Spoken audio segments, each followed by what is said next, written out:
Pada kesempatan kali ini kita akan mendengarkan presentasi dari kelompok 29 yang berisikan Ignatius Brainchai, Matthew David Salputro, dan Georgius Alfiano Fredo, yang membawakan tema perbandingan efektivitas ekoenzim berbahan dasar kulit jeruk, kulit pisang, dan kulit apel sebagai pupuk terhadap pertumbuhan tinggi tanaman timun.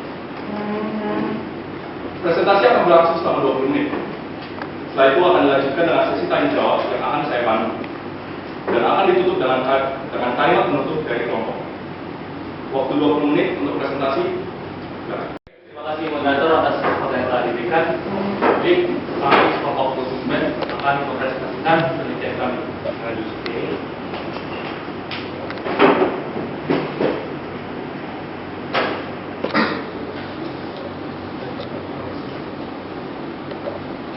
Jadi inilah tentang kelompok kami. Dan saya Ignatius Brian akan melanjutkan.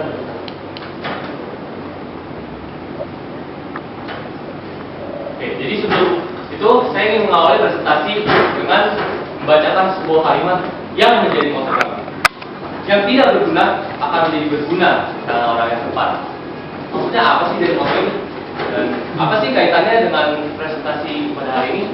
Nah, untuk mengetahui itu semua, langsung saja kita simak bab 1 dahuluan.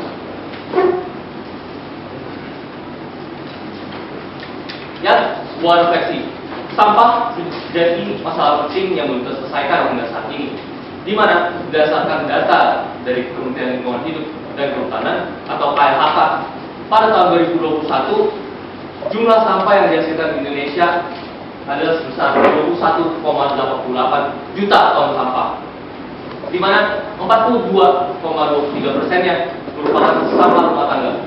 Sampah rumah tangga sendiri meliputi limbah organik, di mana limbah organik termasuk kulit-kulit buah yang sebenarnya sia-sia dan tidak terpakai kemudian dibuang begitu saja. Nah, beranjak dari masalah ini, kelompok kami mencoba menawarkan sebuah solusi. Solusinya tidak lain adalah ekoenzim. Nah, ekoenzim sendiri ditemukan oleh Dr. Rospon Pumpanpong dari Thailand pada tahun 2003. Di mana hal ini berarti ekoenzim ini sebenarnya masih merupakan penemuan yang baru, sehingga hal ini membuka ruang lebih untuk penelitian dan pengembangan lebih lanjut. Nah, apa sih ekoenzim itu sebenarnya? Ekoenzim sendiri adalah cairan hasil fermentasi antara limbah organik atau kulit buah dalam penelitian kali ini dengan yang dicampurkan dengan gula atau molase dan air. Nah, komposisinya itu seperti apa? Komposisinya adalah seperti ini. Jadi, komposisi ekoenzim sendiri menggunakan perbandingan 3:1:10. 3 sendiri mewakili kulit buah atau limbah organik, lalu kemudian 1 molase dan 10 untuk air. Nah, apa sih yang terjadi dalam ekoenzim itu sendiri? Ekoenzim sendiri dibuat dengan proses fermentasi alkohol, di mana fermentasi alkohol ini memerlukan gula yang didapatkan dari buah-buah yang kami gunakan. Proses pengolahan gulanya itu seperti gambar yang ada di sini. Jadi glukosa atau gula itu diolah dalam proses glikolisis menjadi 2-4, kemudian asam sulfatnya dibuat jadi asetaldehyid. Kemudian asetaldehyid ini akhirnya akan menghasilkan produk berupa etanol atau alkohol. Nah, selain etanol, dihasilkan juga produk berupa asam asetat, di mana asam asetat inilah yang membuat ekoenzim menjadi larutan yang termasuk larutan asam kuat. Artinya apa? Artinya ekoenzim itu tidak bisa langsung diberikan ke tanaman begitu saja, karena dapat merusak tanaman, sehingga ekoenzim ini harus dinetralkan dulu pH-nya. Nah, kenapa kelompok kami memilih ekoenzim dan bukan pupuk jenis lain seperti kimia misalnya? Proses pembuatan ekoenzim sendiri lebih ramah lingkungan, karena seperti yang sudah saya jelaskan, ekoenzim itu hanya dibuat dari 3 bahan: kulit buah, molase atau gula, dan air. Kenapa bukan pupuk kimia juga? Tumbuhan sendiri tidak mampu menyerap 100% kandungan yang ada dalam pupuk kimia, di mana pasti ada residu yang tertinggal, dan residu inilah yang pada akhirnya mengurangi dan merusak kesuburan tanaman. Nah, hal yang akan menjadi pokok pembahasan dan tujuan penelitian dari kelompok kami yang pertama adalah mencari tahu apa yang akan terjadi kepada tumbuhan timun jika diberikan ekoenzim berbahan dasar kulit jeruk, kulit apel, dan kulit pisang. Lalu yang kedua itu menganalisis tingkat efektivitas dari kulit jeruk, pisang, dan apel sebagai bahan dasar ekoenzim terhadap pertumbuhan tinggi tanaman timun. Dan yang terakhir, mencari tahu bagaimana komposisi ekoenzim dari kulit pisang, kulit jeruk, dan kulit apel dapat mempengaruhi pertumbuhan tanaman timun. Kenapa kok kami memilih timun sebagai tanaman yang akan diberikan ekoenzim? Yang pertama, bibit timun sendiri termasuk mudah didapat. Dan yang kedua, waktu pertumbuhan timun sendiri termasuk cukup cepat, di mana timun hanya membutuhkan sekitar 3-4 hari untuk bisa berkembang. Nah, tentunya kelompok kami memilih buah pisang, jeruk, dan apel itu bukan tanpa alasan. Kulit buah pisang sendiri mengandung potasium sebesar 42% yang berguna untuk memperkuat batang, menyuburkan, dan membantu akar dalam menyerap nutrisi. Selain itu ada kandungan-kandungan lain juga seperti nitrogen, fosfor, dan magnesium yang berguna untuk mendorong pertumbuhan primer tanaman.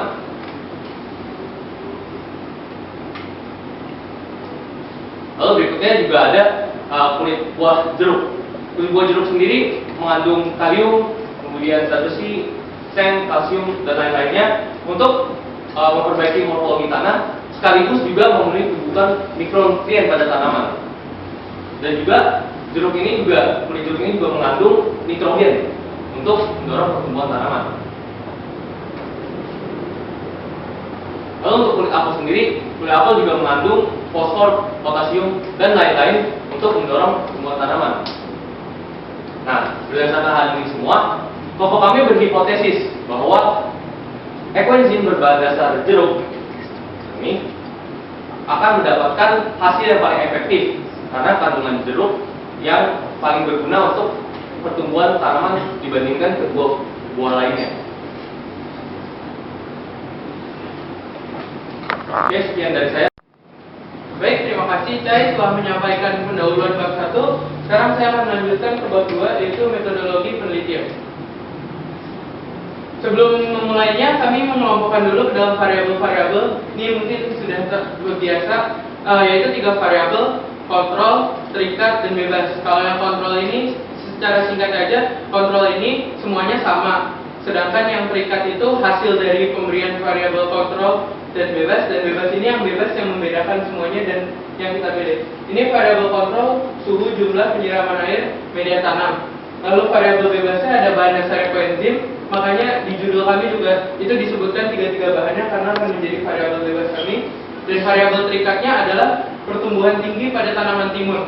Dan kita tulis yang utama di sini karena emang yang itu utama dalam judul, namun akan ada penambahan data seperti jumlah daun dan lain-lainnya di pembahasan nanti.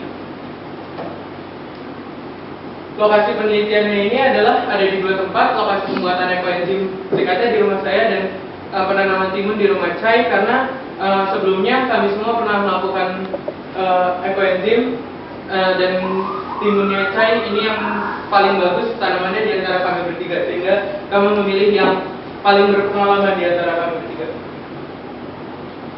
Lalu ini waktu penelitian kami membagi menjadi 2 timeline besar, yaitu waktu pembuatan ekoenzim dan waktu penyamaian dan pemberian ekoenzim kepada tanaman. Ini berlangsung dari 25 Oktober sampai dengan 22 Januari 2023. Lalu ini tahap pembuatan, yang maksudnya pembuatan ekoenzim. Jadi pertama kami menyiapkan 3 wadah yang kurang lebih sama bentuknya, besarnya. Lalu kami memotong kulit buah yang sudah kami kumpulkan, kami potong-potong dan kami timbang. Tujuannya dipotong apa? Agar luas permukaannya lebih banyak dan lebih tersebar ke seluruh ekoenzim itu. Nah, ini kami menggunakan 300 gram per jenis buah. Lalu potongan kulit buah itu dicampurkan ke dalam wadah tadi, dicampurkan bersama air 1 liter dan molase sesuai perbandingan yang telah disampaikan pada bab pendahuluan tadi, yaitu 3:1:10. 3 kulit buah, 1 molase, dan 10 air. Kemudian wadah dibuka juga secara berkala karena itu kan proses fermentasi, jadi menghasilkan gas CO2. Untuk agar gasnya tidak terperangkap di dalam, kami membukanya secara berkala.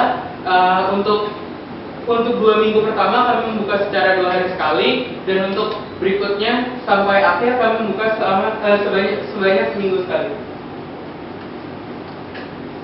Ini kami menyemai 50 tanaman dan itu akan menjadi populasi. Lalu setelah 2 minggu kira-kira umur tanamannya sudah siap untuk diberi perlakuan ekoenzim, kami memilih 20 tanaman yang homogen. Artinya homogen apa? Karena tujuan kami ini utamanya adalah tinggi, jadi kami memilih tingginya yang kurang lebih sama, kurang lebih 5 cm dari 50 tanaman itu. Lalu ini pengkodean ekoenzim aja agar tidak terlalu susah. Dan 20 tanaman itu tadi kami bagi menjadi 4 perlakuan, yaitu variable control, yaitu yang tidak diberi perlakuan. Lalu ekoenzim A atau apel, P pisang, dan C jeruk. Dan masing-masing perlakuan adalah 5 tanaman. Lalu ini penyemaian dan pemberian ekoenzim. Jadi tanamannya tadi disemai 2 minggu. Jadi sebelum ekoenzim itu menyentuh umurnya, kami menyemai tanaman 2 minggu sebelumnya sehingga jadinya berbarengan dan kami bisa langsung memberikan perlakuan. Kami memilih tinggi yang homogen, ya sekitar 5 cm tadi. Lalu dari ekoenzim murni itu, seperti yang dikatakan saya tadi, itu masih bersifat asam kuat. Jadi kami perlu melarutkan ke dalam 1 liter air sebanyak 1,75 ml ekoenzim murni ini. Seperti ini, kami larutkan ke dalam 1 liter air. Lalu menyemprot 2,5 ml larutan tadi ke tanaman setiap 4 hari sekali. Kami menyemprotnya kan kalau melalui sprayer langsung belum tentu akurat selalu 2,5 ml. Kami memindahkannya ke gelas ukur dulu, lalu baru kami tuang ke tanamannya. Lalu ini sebanyak 200 ml air disiram setiap hari. Ya, metodologi dari saya. Sekarang akan dilanjutkan hasil yang dibahaskan oleh Matthew David. Oke, terima kasih Kian. Sekarang kita akan masuk pada bab 3, yaitu mengenai hasil dan pembahasan dari penelitian kami. Nah, berikut merupakan tabel secara lebih jelas, di mana kita menghitung dari hasil pertumbuhan tersebut secara rata-rata dari 5 sampel pertumbuhan tersebut. Nah, EEA ini merupakan kode dari ekoenzim perlakuan ekoenzim apel, EEP itu ekoenzim pisang, EEJ itu ekoenzim jeruk, dan norma itu variabel kontrol yang tidak diberikan perlakuan apa-apa. Nah, di sini kita bisa melihat kalau pada tumbuhan yang diberikan ekoenzim apel ini berawal dari tinggi 5,14 cm, kemudian pisang itu 5,06 cm, dan kemudian yang jeruk itu 5,12 cm, dan yang normal itu 5,14 cm. Nah, kita melakukan penelitian sampai tanggal 22 Januari. Jadi pada kurun waktu tersebut itu setiap 4 hari, di mana setiap 4 hari tersebut kita menuangkan ekoenzim kepada tumbuhan tersebut. Nah, di sini pada akhirnya pada ekoenzim berbahan dasar apel tersebut memiliki tinggi akhir 7,16 cm, kemudian yang pisang itu 6,36 cm, kemudian yang jeruk itu 6,88 cm, dan yang tidak diberikan perlakuan apa-apa memiliki tinggi akhir 7,38 cm. Nah, dari sini kita bisa melihat dari selisih pertumbuhan tinggi tersebut, di mana di sini ternyata tumbuhan yang tidak diberikan perlakuan apa-apa memiliki selisih yang paling tinggi, yaitu 2,24 cm, dan diikuti oleh ekoenzim berbahan dasar kulit apel, yaitu 2,02 cm, dan seterusnya. Nah, lalu di sini dari grafik tersebut merupakan grafik tumbuhan pada kurun waktu tertentu. Di sini kita bisa lihat pada tanggal 2 Januari sampai 10 Januari, kita bisa lihat kalau ekoenzim berbahan dasar apel itu memiliki paling tinggi dibandingin yang lain. Ya, itu kenapa? Karena seperti yang kita bahas pada sebelumnya itu, ternyata ekoenzim apel itu memiliki kandungan seperti kalium, potasium, fosfor, dan zat besi yang cukup banyak sehingga dapat bertumbuh lebih tinggi dibandingkan yang lain. Namun karena masalah cuaca pada tanggal 12-3 seterusnya, pertumbuhan di pertumbuhan yang ada ekoenzim tersebut mulai melambat, sehingga di sini kita bisa lihat yang warna hijau ini malah lebih tinggi dibanding yang lain, yaitu ekoenzim yang tidak diberikan perlakuan ekoenzim sama sekali. Nah, di sini pun pada akhir penelitian kami juga mengukur pada perbandingan jumlah daun sebagai data pendukung kami. Nah, di sini kita lihat bahwa yang diberikan ekoenzim pisang tersebut memiliki jumlah daun yang terbanyak secara rata-rata, yaitu 6,2 daun. Yang diikuti oleh apel, yaitu 5,6 daun, dan malahan yang tidak diberikan ekoenzim sama sekali memiliki jumlah daun yang paling sedikit, yaitu 4,8 daun. Nah, dari data tersebut, kenapa itu bisa terjadi? Karena pertama, karena cuaca hujan yang terjadi pada tanggal 10 sampai seterusnya tersebut, maka terjadi adanya cekaman tumbuhan. Nah, apa itu cekaman tumbuhan? Cekaman tumbuhan tersebut adalah di mana tumbuhan tersebut mengalami stres karena faktor tertentu, seperti pada sini adalah faktor banyaknya kebanyakan air yang disebabkan oleh seringnya hujan. Dan kemudian ketika jenis ekoenzim tersebut begitu kita ukur, ternyata mereka masih punya pH itu sebanyak 6,0, yaitu masih bersifat asam lemah, sehingga terjadi penurunan pertumbuhan tumbuhan tersebut.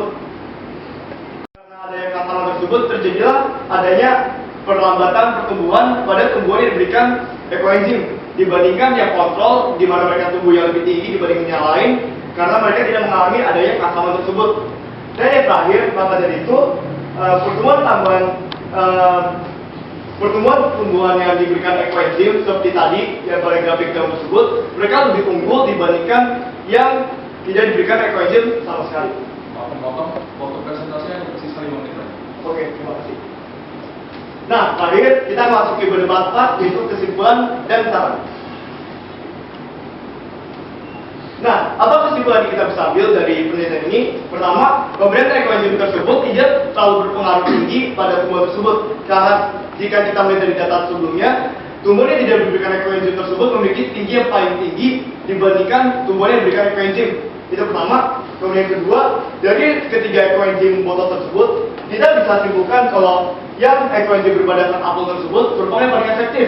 Kenapa? Karena dari data tersebut secara tinggi mereka menduduki pada posisi kedua sebagai tumbuhan yang paling tinggi, dan juga mereka memiliki jangka waktu yang cukup lama di mana mereka memiliki pertumbuhan tinggi yang paling tinggi. Dan kemudian kedua, mereka juga memiliki jumlah daun yang tinggi juga, yaitu sekitar tadi 5,6. Nah, apa saran yang kita bisa ambil dari penelitian tersebut? Karena pertama, indikator pertumbuhan tersebut harus dibuat dengan lebih jelas dan luas. Kenapa? Karena dari kita melaksanakan penelitian tersebut, ternyata tinggi tersebut tidak hanya sebuah faktor dalam pertumbuhan-tumbuhan juga, ternyata juga dari akar, daun, dan sebagainya. Kemudian kedua, persiapan tersebut sebaiknya dilakukan secara lebih matang. Jadi kalau ada kondisi seperti hujan seperti sebelumnya tersebut, kita bisa mengantisipasi kejadian tersebut sebagai tidak terjadi kondisi yang tidak diinginkan. Lalu terakhir, juga perlu dilaksanakan ada penelitian lebih lanjut terhadap proses fermentasi ekoenzim agar proses tersebut agar menjadi lebih cepat. Jadi jika ada yang ingin membuat ekoenzim tersebut, kita tidak perlu menunggu waktu yang cukup lama hanya untuk menunggu fermentasi dari pembuatan ekoenzim tersebut. Dan terakhir, kita ingin memberikan terima kasih kepada guru pembimbing kami, yaitu Bu Puji dan Pak Arwanto telah memberikan kita guidance untuk melaksanakan penelitian tersebut dengan baik dan benar. Nah, maka dari itu, terima kasih para audiens sekalian, para orang tua terhormat, para guru penguji, dan lainnya telah menyaksikan dan menonton presentasi kami mengenai ekoenzim. Terima kasih.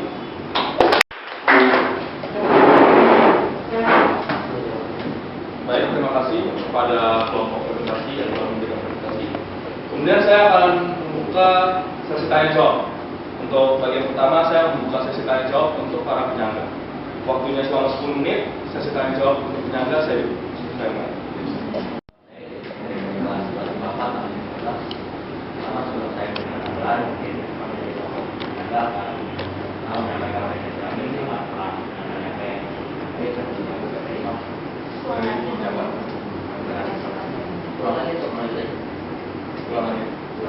Jadi saya di SPD dari kelas 11 sampai 13. Sebelum kita mulai pertanyaan, mungkin dari kelompoknya lagi menyampaikan aplikasi selama kelas dan proses PPI ini untuk kami PPI yang menarik. Ini untuk pertanyaan pertama saya, mungkin tentunya kok. Kan tadi kalian membahas mengenai bagaimana SPD pertama di implementasi dulu dan kemudian PPI yang dilakukan adalah bagaimana dengan lingkungannya.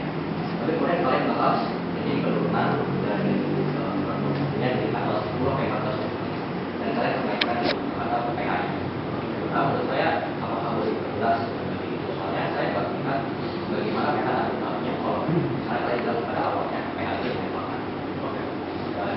coba kalian akan membandingkan di mana yang normal dari segi ekonomi memiliki perbedaan di mana yang akhirnya normal akhirnya lebih cepat. Tapi menurut saya lebih aneh di mana terjadi akselerasi yang sangat besar dari 0,0 dari 4 hari kita harus seperti hari yang perlawanan waktu. Jika kalian mereka itu pada cuaca, meskipun bukannya semua itu berada di tempat yang sama, mungkin bukannya harus mereka lakukan berbeda. Mungkin saya terima kasih.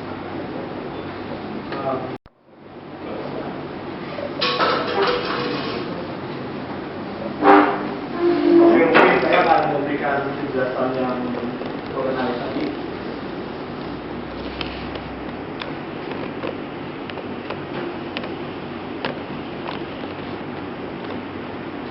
Oke, pertama-tama terima kasih tim penyangga telah memberikan pertanyaannya.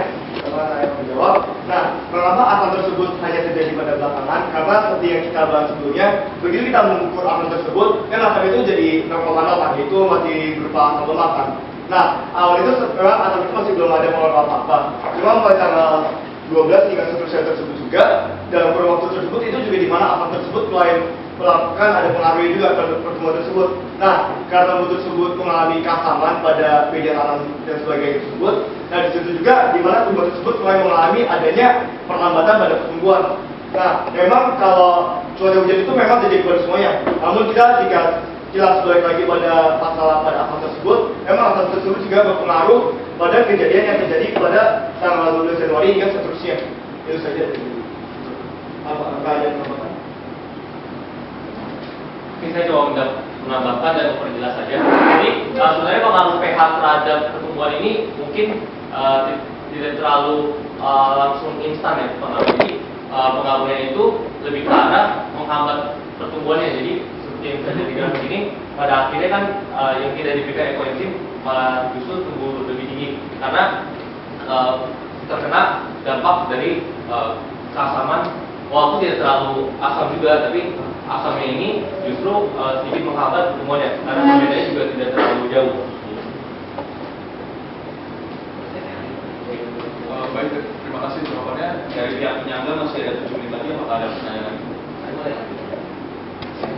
Saya sedikit kurang puas. Yang keras dan pelan-pelan. Jadi mungkin saya kurang puas dengan jawabannya. Kalian bilang kalau setelah itu kan mereka mengangkat tinggi, tapi kenapa harus itu waktu sebenarnya itu baru kaitannya berpengaruh? Dan kemudian yang keluar dari itu kan harus itu semuanya mengalami perubahan yang normal. Kenapa tahu yang normal makin banyak sendiri? Yang pertanyaan saya itu bukan malah yang normal yang banyak sendiri.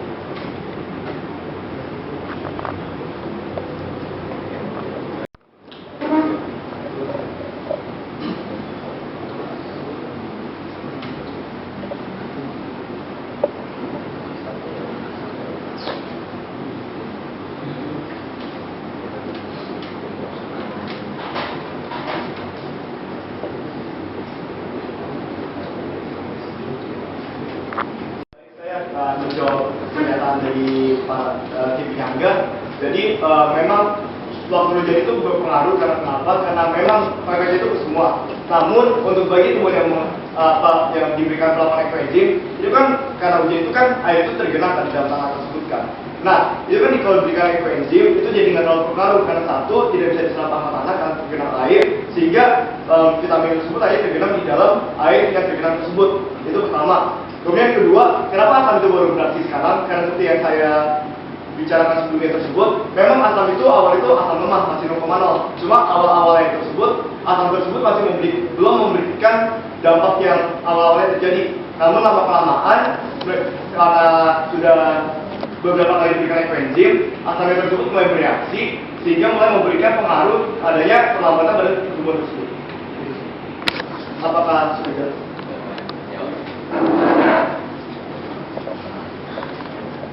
Sebelumnya perkenalkan nama saya Jessica Sumanadi dari Konsultasi Keuangan Partai 14 dan saya tetap kelompok saya ingin memberikan apresiasi terlebih dahulu karena nanti berkaitan cukup baik dan poin yang menarik. Untuk pertanyaannya, saya ingin menanyakan kenapa kalian membahas daun ketika tadi sampaikan variabel utamanya merupakan tinggi dan alasan dibalik di baliknya apa dan apakah ada kaitannya? Baik, terima kasih atas pertanyaannya.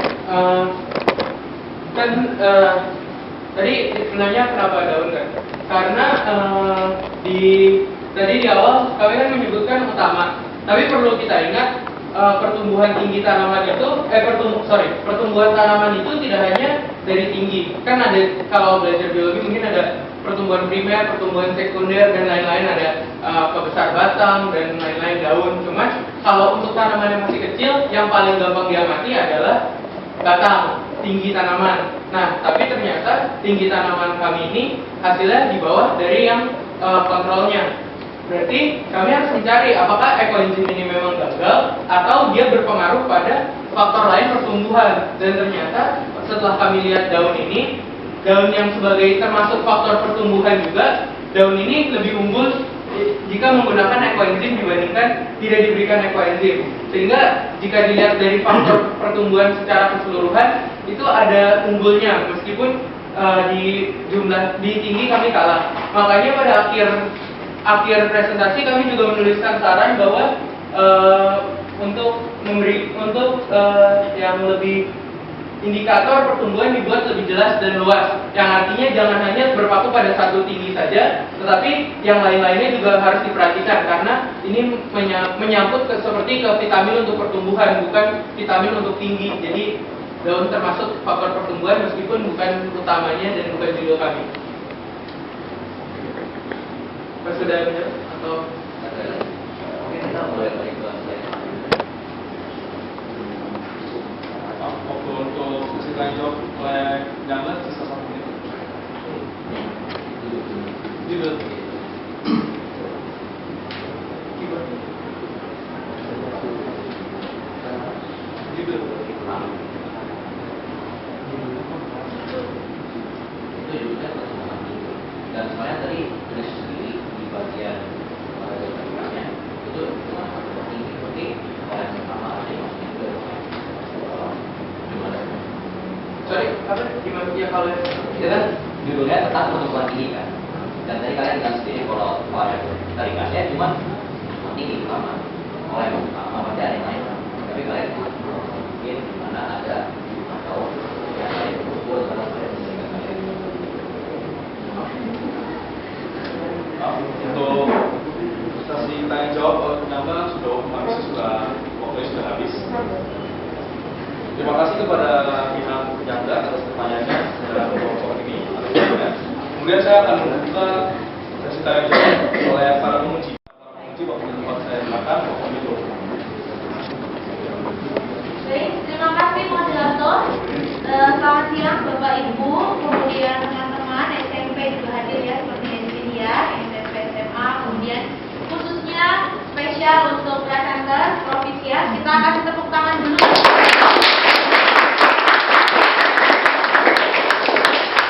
Ya baik, jadi tenang, jangan tegang ya. Tadi sebenarnya itu teman-teman ini adik-adikmu sedang belajar karena tahun depan mereka yang akan seperti itu ya. Jadi nggak apa-apa.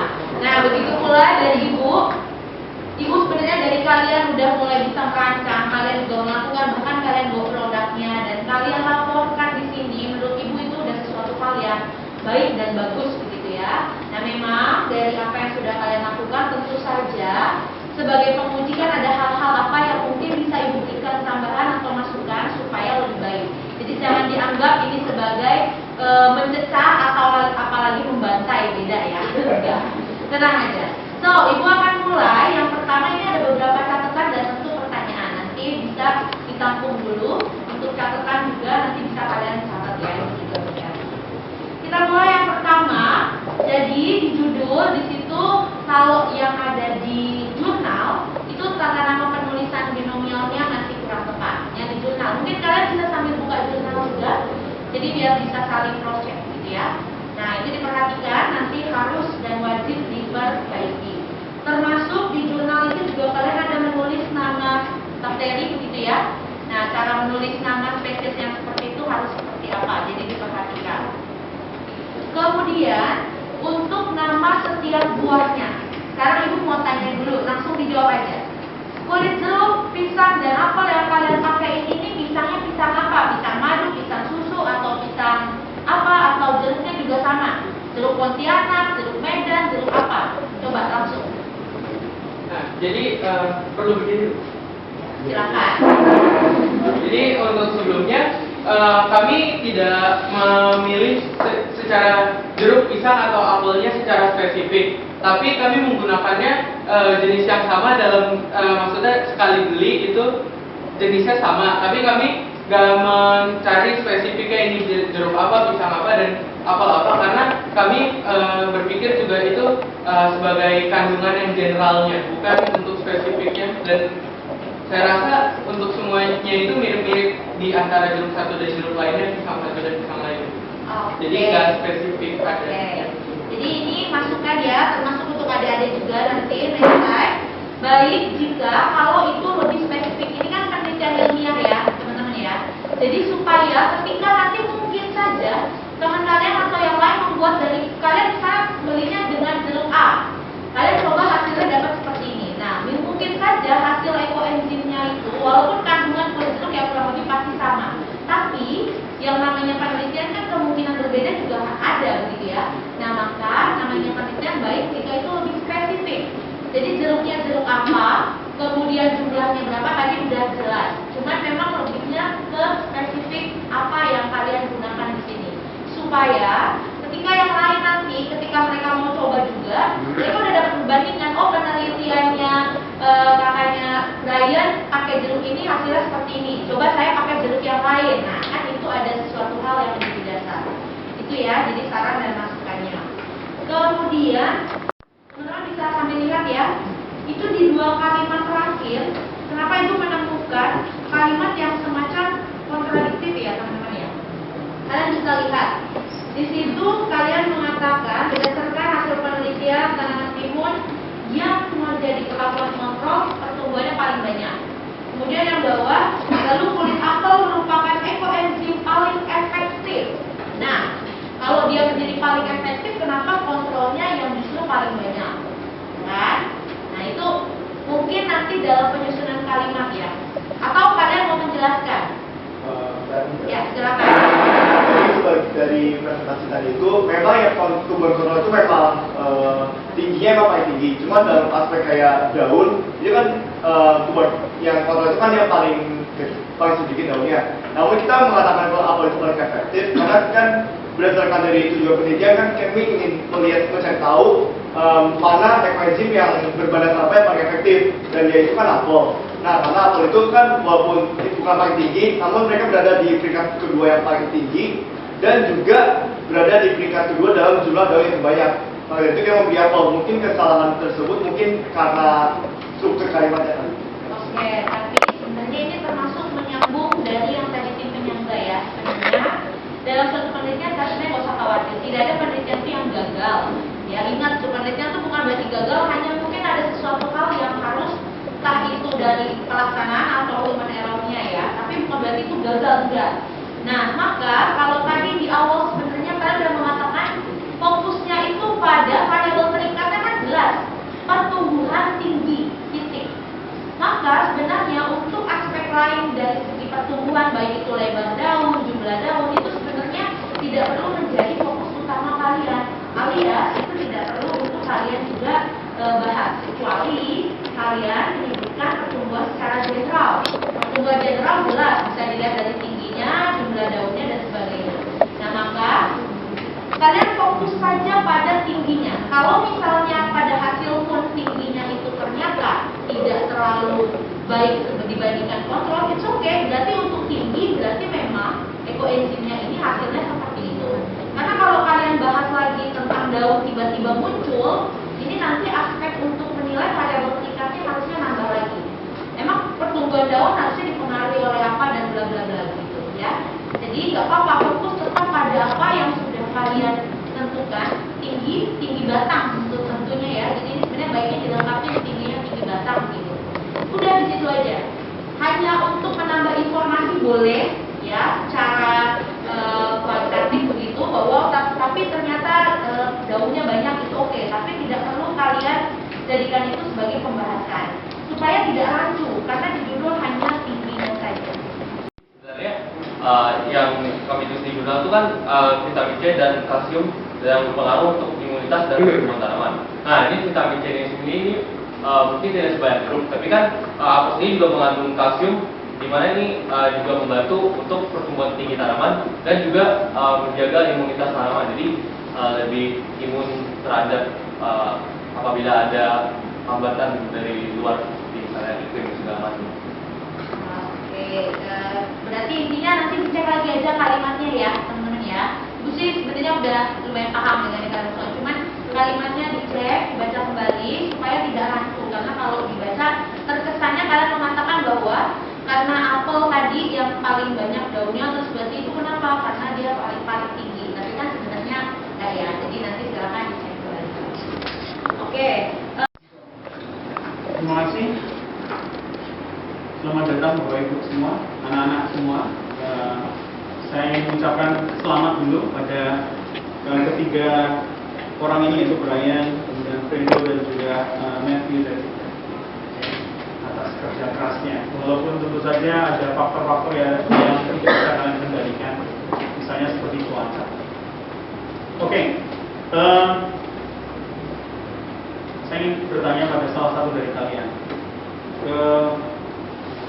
Fredo,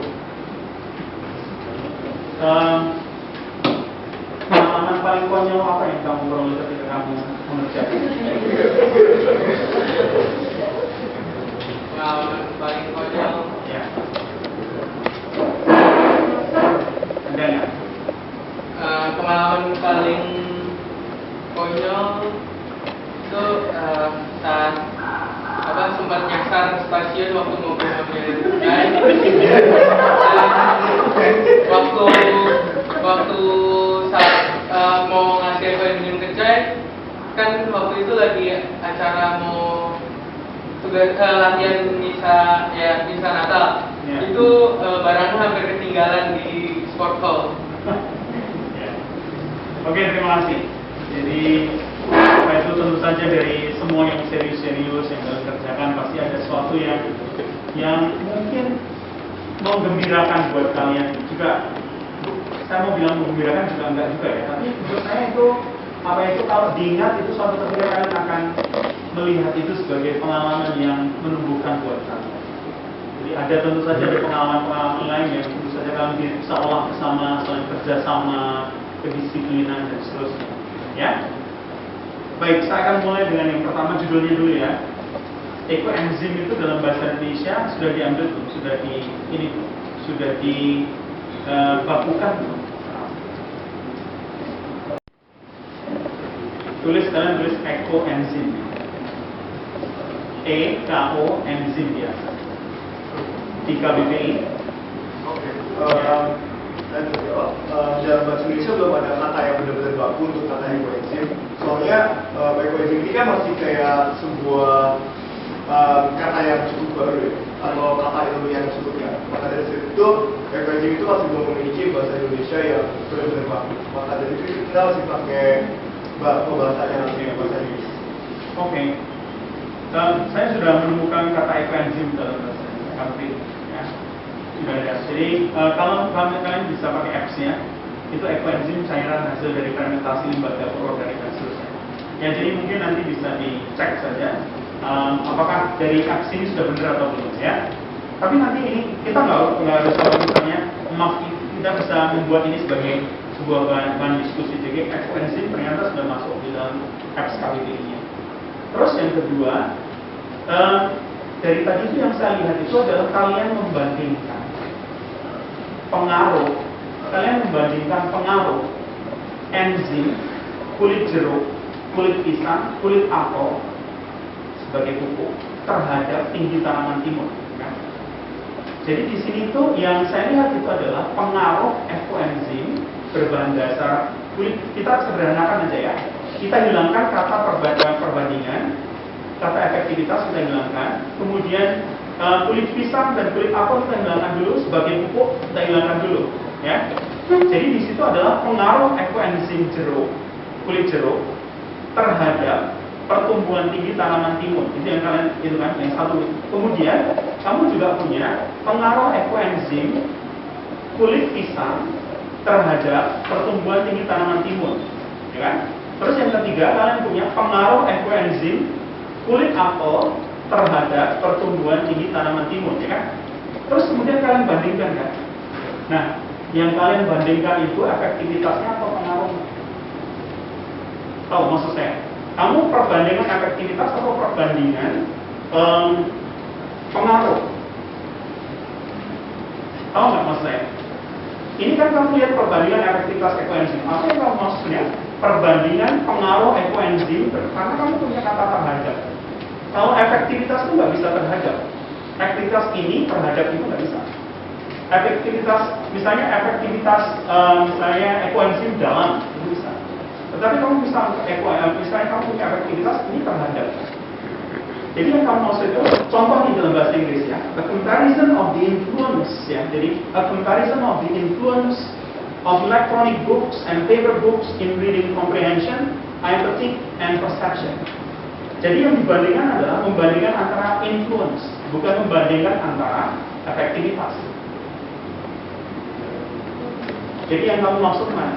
Membandingkan efektivitas atau membandingkan pengaruh? Ini pengaruh ekoenzim kulit jeruk terhadap pertumbuhan tinggi tanaman timun. Kemudian pengaruh ekoenzim kulit pisang terhadap pertumbuhan tanaman timun. Kemudian kalian bandingkan, masing-masing berpengaruh kan? Satu berpengaruh terhadap tingginya, satu berpengaruh terhadap tingginya, satu lagi berpengaruh terhadap tingginya. Kemudian pengaruh-pengaruhnya kalian bandingkan, ya kan? Itu yang kalian maksudkan. Nah terus, di sini yang kamu tuliskan perbandingan efektivitas. Kata efektivitasnya dapat dari mana? Sementara di dalam di dalam beberapa kali dari presentasi kalian, itu kalian menggunakan kata pengaruh. Contoh bahkan di dalam teks ini kalian misalnya contoh ini. Dalam kalimat dalam abstrak kalian tuliskan gini. Yaitu pembuatan ekoenzim. Tujuan penelitian ini adalah mengetahui apakah ekoenzim berbahan dasar kulit pisang, apel, jeruk dapat mempengaruhi pertumbuhan tinggi tanaman timun. Jadi yang kalian gunakan adalah kata mempengaruhi atau pengaruh. Tetapi di sini kemudian karena saya awam ya, karena saya berbahasa bahasa Inggris. Jadi kalau saya membaca ini perbandingan efektivitas atau perbandingan pengaruh? Waktunya ada 3 menit. Saya coba jawab. Jadi maksud kami itu kan pengaruh kepada tinggi atau kepada daun, dan maksudnya itu jika dia berpengaruh untuk meninggikan itu berarti dia efektif untuk membantu pertumbuhan tingginya gitu. Jadi maksud kami membandingkan antara pengaruhnya kan nanti ada yang namanya. Salah satu cara mengolah limbah organik yang memberi manfaat bagi manusia adalah dengan membuat ya. Jadi jangan menggunakan di mana. Jadi kedua kalimatnya supaya kalimatnya itu bisa menghindari kata di mana, kecuali memang kata di mana itu bisa menggantikan tempat. Ya, dia pronoun kan. Ya. Oke. Tapi secara overall saya senang sekali dengan presentasi kalian menunjukkan apa itu. Saya tadi melihat kalian sangat yakin dengan apa yang kalian presentasikan, suara sangat jelas. Kemudian masing-masing dari kalian itu sangat yakin dengan apa yang kalian presentasikan. Jadi kita berikan tepuk tangannya.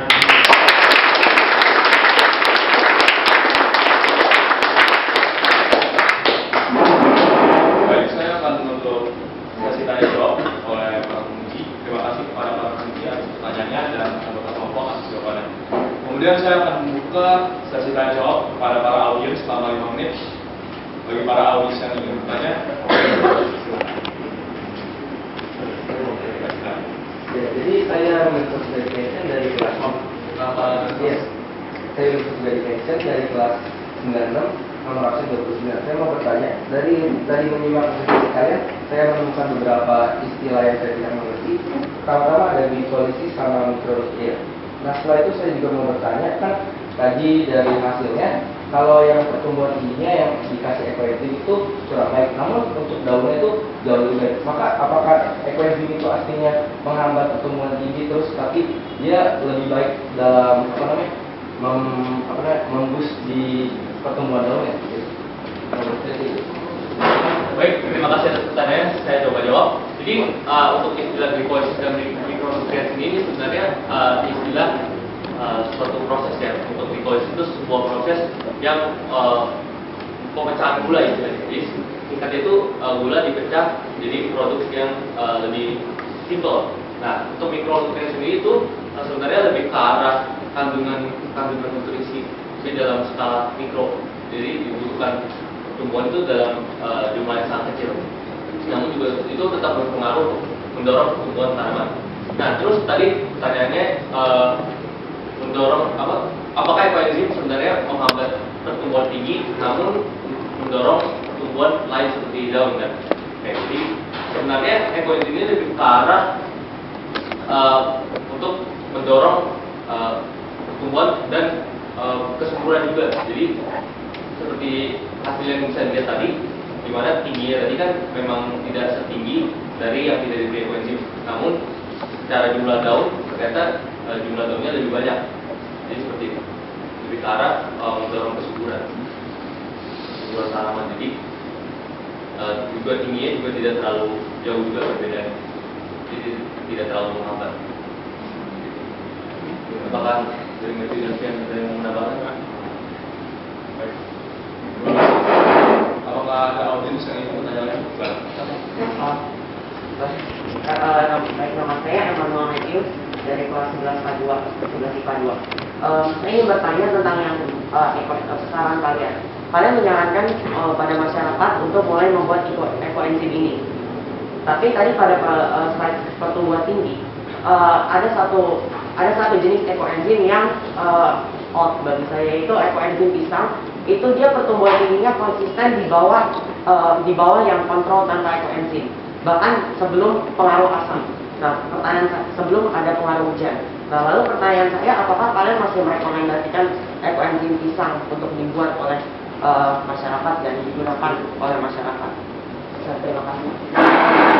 Menjawab, dari ketiga ekoenzim tersebut kan kami itu melakukan penelitian tersebut untuk mencari tahu bahan dasar mana yang kami tersebut yang paling baik untuk digunakan, yaitu antara jeruk atau pisang. Di sini memang pisang itu bukan yang terbaik, maka dari itu kami menyarankan tersebut untuk menggunakan ekoenzim berbahan dasar apel karena sebagai yang dijelaskan sebelumnya tersebut, apel tersebut memiliki jumlah daun keurut tertinggi dan juga pertumbuhan yang sempat paling tinggi untuk jangka waktu yang cukup lama. Maka dari itu kita lebih menyarankan untuk menggunakan ekoenzim berbahan dasar apel dibandingkan jika kita menggunakan jeruk atau pisang.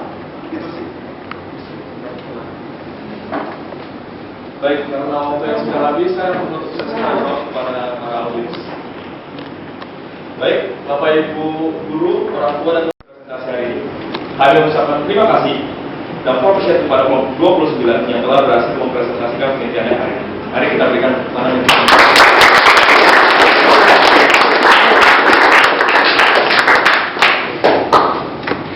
Terima kasih pula atas kehadiran Bapak Ibu guru penguji, Bapak Ibu orang tua, dan teman-teman audiens sekalian. Semoga apa yang kita dengar hari ini dapat bermanfaat untuk ke depan. Sekian dan terima kasih.